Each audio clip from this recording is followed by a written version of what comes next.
So, hello students. Today we are going to study about your next chapter of your civics, which is popular struggle and movements.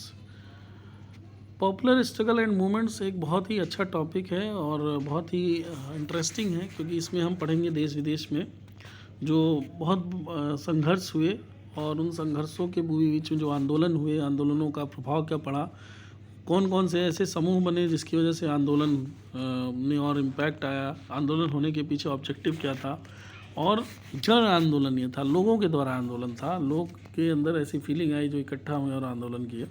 तो इसके बारे में आज हम ये जानेंगे। पहले हम नेपाल और बोलीविया का एग्जाम्पल लेंगे। जो नेपाल और बोलीविया में जो स्ट्रगल्स हुए उनके बारे में हम समझेंगे कि Nepal witnessed an extraordinary popular movement in April 2006। अप्रैल 2006 में नेपाल में एक बहुत बड़ा एक मूवमेंट, एक आंदोलन शुरू हुआ।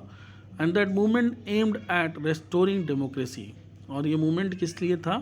डेमोक्रेसी को बचाने के लिए, प्रजातंत्र को बचाने के लिए। Although the king formally remained the head of the state, the real power was exercised by the popularly elected representatives. यद्यप जो किंग था, राजा थे, वो हेड ऑफ द स्टेट फिर भी कहे जाते थे, और जो सारे शक्तियाँ थीं वो शक्तियाँ जो इलेक्टेड रिप्रेजेंटेटिव थे, जिनको चुन करके जनता ने बाद में भेजा, उनके अंदर चली गई, जो कि पहले सिर्फ राजा के पास थी। King Virendra, who accepted this transition from absolute monarchy to constitutional monarchy, was killed in a mysterious massacre of the royal family. जो राजघराना था, रोजा राज परिवार था, उसके जो किंग थे उनका नाम था वीरेंद्र, किंग वीरेंद्र।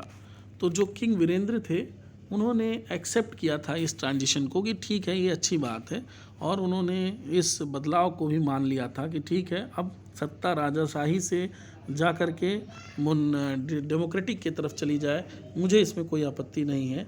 लेकिन मतलब वही लिखा हुआ ना कि फ्रॉम एब्सोल्यूट मोनार्की, मतलब जो राजतंत्र है, मोनार्की जो राजतंत्र है, उससे ये कॉन्स्टिट्यूशनल मोनार्की में चली जाए, संवैधानिक तंत्र जो है उसमें चली जाए, मुझे इसमें कोई आपत्ति नहीं होगी। उनको मार दिया जाता है। कब मार दिया जाता है? एक रहस्यमयी नरसंहार में, जिसमें वही नहीं, उनके परिवार के और भी लोग मारे जाते हैं। बाद में पता चलता है कि उन्हीं के परिवार के एक सदस्य ने सबकी हत्या की थी और वो कोई नहीं, उनका भाई ही था। आइए हम देखते हैं। ये आप देख सकते हैं राजमहल के आगे ये बहुत सारे नेपाली लोग हैं जो इकट्ठा हुए हैं नेपाली झंडे के साथ, उस आंदोलन को प्रदर्शित करते हैं। ये किंग वीरेंद्र हैं। किंग वीरेंद्र जी जो नेपाल के किंग कई सालों तक रहे, जिन्हें बाद में मार दिया गया।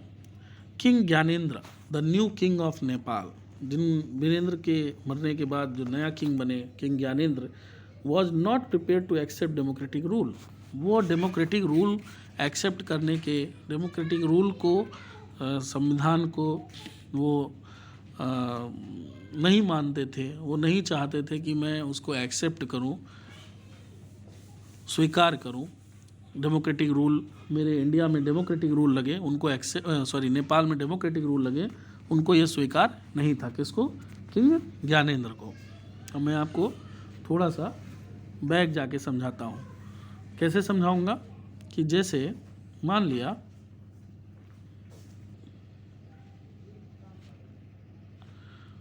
जो किंग वीरेंद्र थे ये, और जो किंग ज्ञानेंद्र थे इनके साथ में इनके भाई, दोनों लोगों में अंतर ये था, है ना, ये वीरेंद्र थे और ये ज्ञानेंद्र थे। ज्ञानेंद्र और इनमें अंतर ये था कि ये डेमोक्रेटिक गवर्नमेंट चाहते थे कि ठीक है, हमको कोई दिक्कत नहीं है, लेकिन ये इस गवर्नमेंट के अपोज में थे। और इस वजह से जब ये मर जाते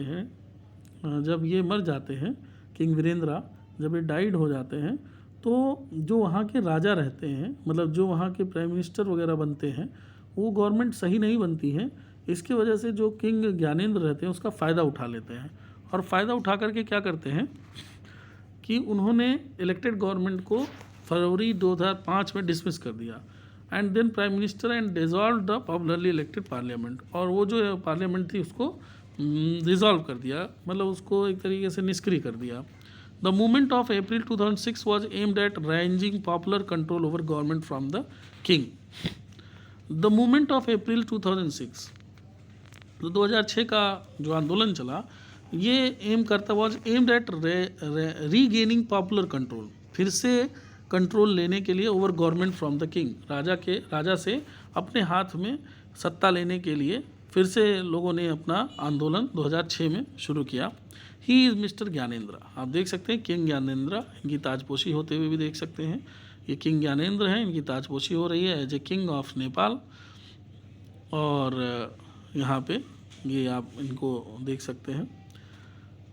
now all the major political parties in the parliament from 7 party alliance, जो भी पार्लियामेंट की सभी पार्टीज थी उन्होंने SPA 7 पार्टी अलायंस करके एक कमेटी बनाए and called for 4 day strike in Kathmandu, और काठमांडू में 4 दिन का जो है स्ट्राइक, इन्होंने कहा कि 4 दिन जो है हड़ताल रहेगी पूरे काठमांडू में।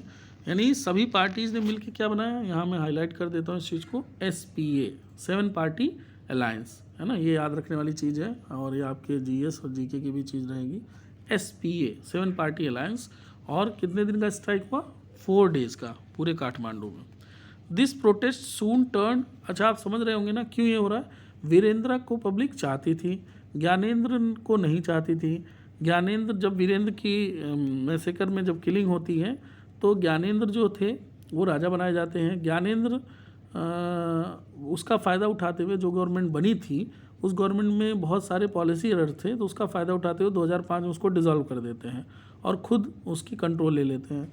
उसको पाने के लिए 2006 आते आते 2006 वहाँ की जनता फिर भड़क उठती है और आंदोलन शुरू करती है। जो पार्टीज़ रहती हैं, जो अपनी अपनी छोटी छोटी पार्टीज़ नेपाल में रहती हैं, जो कुछ वर्क करती हैं, वो उन्होंने 7 पार्टी अलायंस SPA बनाती हैं और उसको 4 दिन का हड़ताल ये घोषित करती हैं पूरे काठमांडू में जनता के सहयोग से। अच्छा, ये एक तरफ तो होता ही है, दूसरी तरफ एक और कहानी पूरे नेपाल में चल रही होती है कि नेपाल की ही जनता, जो गरीब जनता थी, उसी में से कुछ लोग, this protest soon turn into indefinite strike in which Maoist insurgents and various other organisation joint hands. इसी स्ट्राइक को सहयोग दे दिया जाता है माओइस्ट के द्वारा।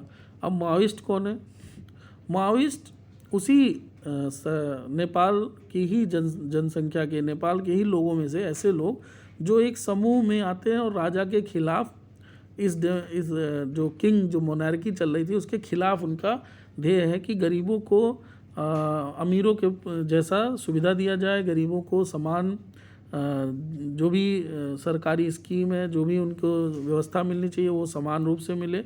और कहीं ना कहीं वो जैसे कम्युनलिज्म, जैसे कम्युनिस्ट होते हैं, जैसे टेररिस्ट होते हैं, वैसे माओइस्ट भी एक तरीके से एक समूह था, संगठन था लोगों का ही, लेकिन ये इसके बदले में कई बार आपराधिक घटनाएं भी करते थे। हिंसक प्रक्रिया के द्वारा ये अपने आंदोलन को चला रहे थे, जिसमें ये लोग छुप करके, कई ढेर सारे लोग इकट्ठा होकर के किसी सरकारी संस्था को लूट लेते थे, कहीं किसी को मार देते थे, किलिंग कर देते थे, मैसेकर कर देते थे।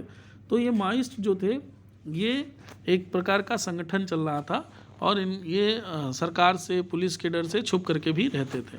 Insurgent and various other organisation, और इन सब लोगों ने एक हाथ मिलाया कि भाई इस स्ट्राइक को और बढ़ाया जाए। People defied curfew and took to the streets, और गलियों में कर्फ्यू लगा दी गई। The number of protesters reached between 3 to 5 lakh in 21 April of the day served the ultimatum to the king. जो सरकार को, जो राजा को अल्टीमेटम दिया गया था कि भाई ये अंतिम दिन है 21 अप्रैल। 21 अप्रैल आते आते 3 से 5 लाख की जनसंख्या जो थी वो पहुंच गई सड़कों पर। 21 अप्रैल क्योंकि लास्ट दे दिया गया था, है ना, as an ultimatum to the king. फिर क्या बात होती है, the leaders of the movement rejected the half hearted concessions made by the king.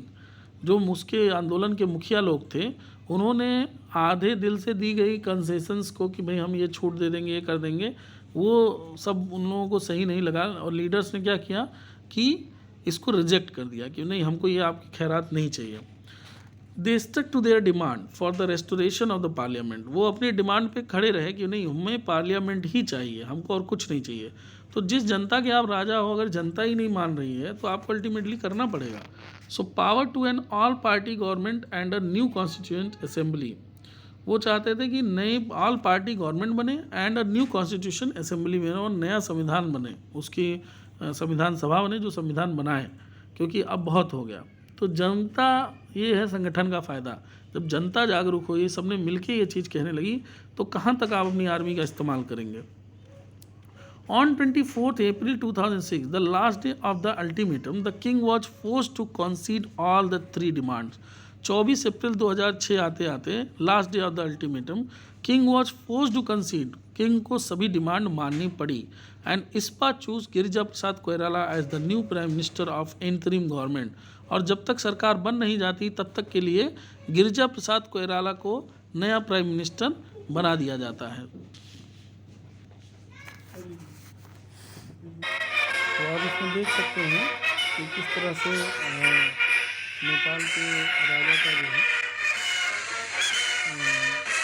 New king Gyanendra थे, तो लाइव टेलीकास्ट कर रहे हैं कि उनका जो किंग बने थे, अभी आपको उन्होंने फोटो दिखाया, नेपाल के नए किंग ज्ञानेंद्र जी की जो ताजपोशी हो रही थी, राजा हुनु परेको मतलब वीरेंद्र को तो ये संपूर्ण वीरेंद्र जी समूल हैं। वंश नाश भयो। लोग वीरेंद्र को ज़्यादा मानते टिकटको थे। म भाइ हूँ, मेरो जिम्मेवारी हो पनि भनेन। नेपाली मेरो किंग दायित्व जो थे, भन्ने ये मान्छे उनके त कोही फुंडल पनि की निस्केन। सीन है। राजपरिवार त चाहिँ नि पुसुनो जस्तो गरी लोग जो है ज़्यादातर वीरेंद्र को पसंद करते थे।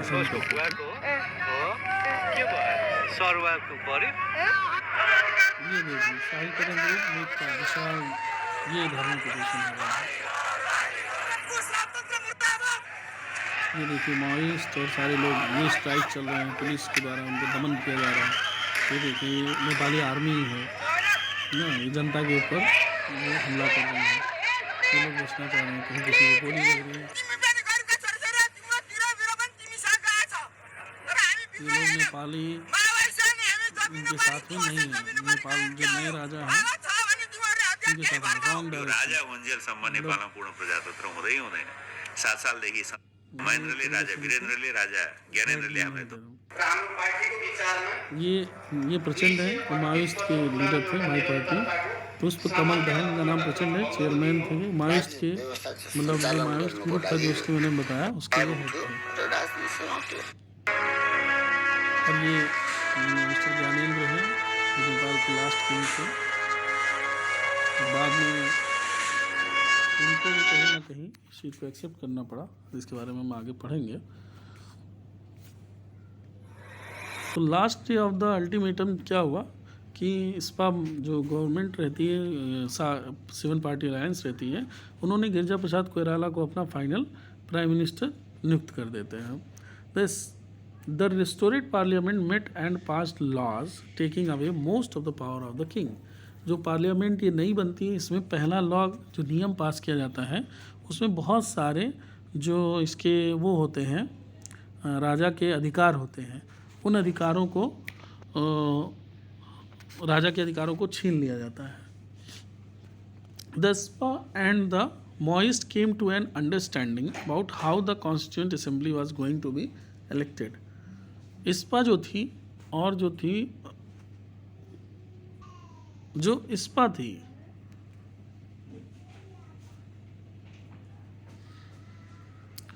And the Maoist came to an understanding about how the new constituent assembly was going to be elected.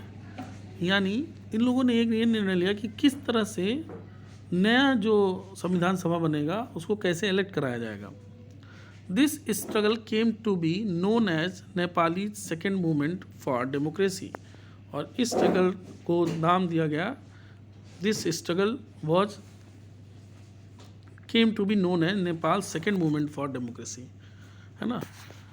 Moist और इस्पा के बीच में केम टू एन अंडरस्टैंडिंग कि किस तरह से नया कॉन्स्टिट्यूशनली को इलेक्ट किया जाएगा, लेकिन इसके लिए भी दूसरा एक आंदोलन होना जरूर, मतलब ऐसा लगा कि दूसरा आंदोलन अब शुरू होगा इस संघर्ष में। The struggle of Nepali people is a source of inspiration of Democrats all over the world. और जो नेपाली लोगों का जो स्ट्रगल था, पूरे वर्ल्ड से जो हमेशा विश्व में जो स्ट्रगल्स हुए वहाँ से नेपाली लोगों ने अपना सोर्स बनाया कि हमको भी अपनी स्वतंत्रता के लिए लड़ाई लड़नी चाहिए।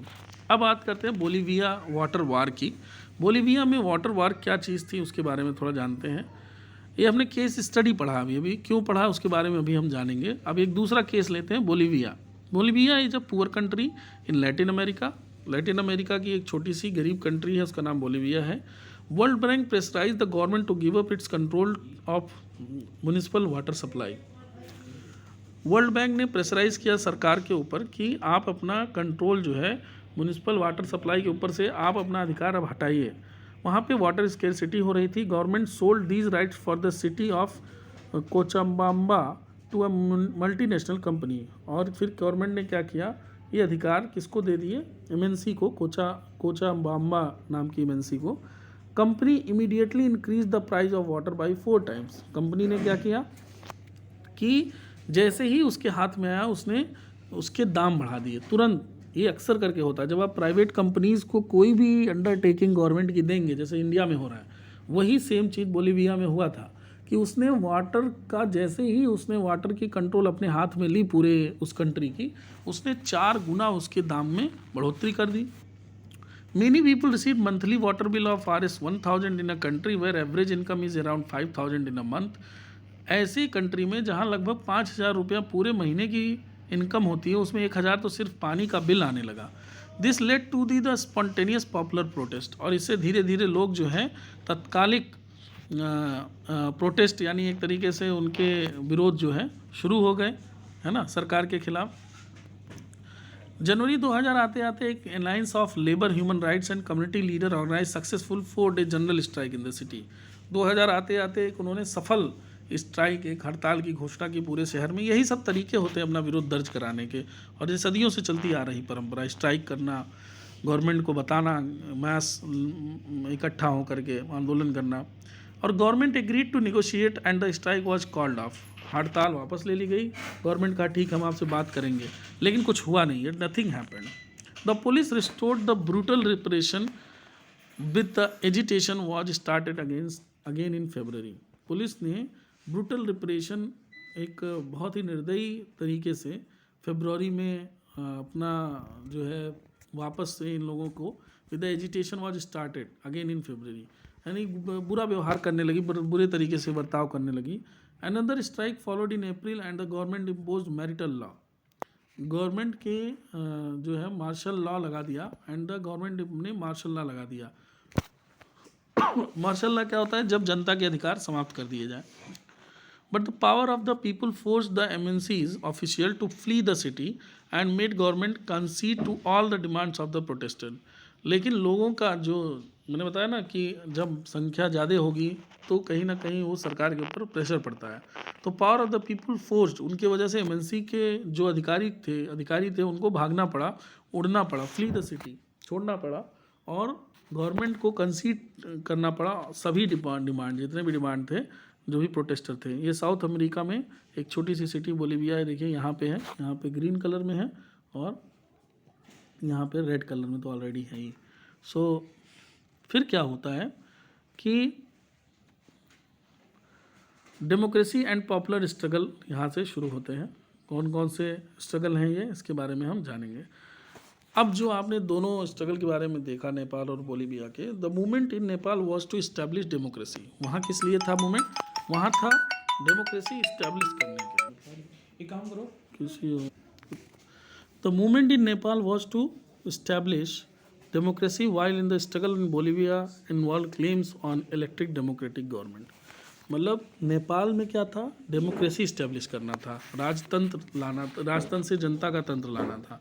जबकि बोलीविया का जो स्ट्रगल था वो elected democratic government. Bolivia involve claim, उसका कुछ क्लेम था, वो जो उसका इससे सरकार को बदलने का चॉइस नहीं था, सरकार के ऊपर कुछ उसके क्लेम्स थे, कुछ शिकायतें थी, जैसे कि वाटर को लेकर के शिकायतें थी। The popular struggle in Bolivia was about one specific policy while the struggle in Nepal was about the foundation of the countries politics.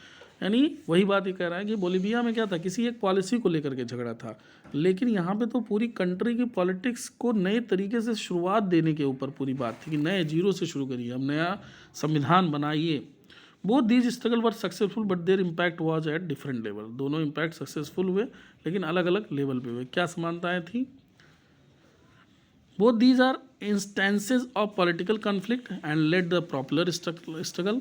कहीं ना कहीं ये राजनीतिक कॉन्फ्लिक्ट था और इसने एक बहुत ही पॉपुलर स्ट्रगल के रूप में आगे इसका नाम हुआ, बहुत प्रसिद्ध हुआ ये संघर्ष। बोथ केस में स्ट्रगल इन्वॉल्व मास मोबिलाइजेशन। इसमें जनता आपस में मिल करके, ये नहीं कि कोई एक दो, पूरी जनता ने मिल करके इस मोबिलाइज हो करके आगे बढ़ करके इस स्ट्रगल में पार्टिसिपेट किया। पब्लिक डिमॉन्स्ट्रेशन, लोगों के द्वारा इसमें डिमॉन्स्ट्रेट किया गया and mass support clinch the dispute. और जो ये बहुत सारी संख्या में लोग इकट्ठा होकर के जब आंदोलन करने लगे तब वो एक कहीं ना कहीं विवाद ने सरकार का ध्यान अपनी तरफ आकर्षित किया। Both instances involve critical role of political organisation. दोनों ही केस में, दोनों ही मामलों में बहुत ही क्रिटिकल रोल था किसका? पॉलिटिकल ऑर्गेनाइजेशन था। कहीं ना कहीं अगर राजनीतिक जो संस्थाएं हैं वो अगर इनका साथ नहीं देती तो शायद ये इस डिमॉन्स्ट्रेशन को अच्छे से नहीं कर पाते। Democracy evolves through popular struggle. एक चीज़ हमें पता चला कि डेमोक्रेसी बिना स्ट्रगल के आ ही नहीं सकती। कैसे? इंडिया में आप ध्यान से सोचें तो इंडिया में ब्रिटिश गवर्नमेंट थी और ब्रिटिश गवर्नमेंट कैसे गई? जब यहाँ स्ट्रगल हुए, है ना, बहुत सारे स्ट्रगल हुए। 1857 का स्ट्रगल आपको याद होगा। It is possible that some significant decision may take place through consensus and may not involve any conflict but that would be an exception. ऐसा संभव हो सकता है कि कुछ डिसीजंस, कुछ निर्णय कंसेंसस के थ्रू ना लिए जाए, but may not involve any conflict but that would be an exception. कभी कभी हो सकता है उससे कोई लड़ाई झगड़े ना हो, लेकिन ऐसा अपवाद ही होगा। Democratic conflict is resolve through mass mobilisation. Democratic conflict को बिना लोगों के द्वारा, लोगों के लिए जब तक हम बात नहीं करेंगे तब तक ऐसे झगड़ों को हम रिजॉल्व नहीं कर सकते, क्योंकि मुद्दे सबके रहेंगे तो रिजॉल्व करने में भी सबका सहयोग चाहिए। Sometimes it is possible that the conflict is resolved by using an existing institution like the parliament or the judiciary. कई बार ऐसा भी होता है कि जुडिशरी को या पार्लियामेंट को इंटरवीन करके ऐसे टाइप के कॉन्फ्लिक्ट को रिजॉल्व किया जा सकता है। But when there is a deep dispute, जब कोई गहरा विवाद हो, very often these institution themselves get involve. ऐसे जगह पे खुद ही पार्लियामेंट और जुडिशरी इन्वॉल्व रहती है। पार्लियामेंट ने ही कोई लॉ पास किया होगा जिसकी वजह से लड़ाई हो रही होगी, जुडिशरी ने ही कोई नियम, नया वो व्यवस्था लागू किया हो जिसकी वजह से लड़ाई हो रही है।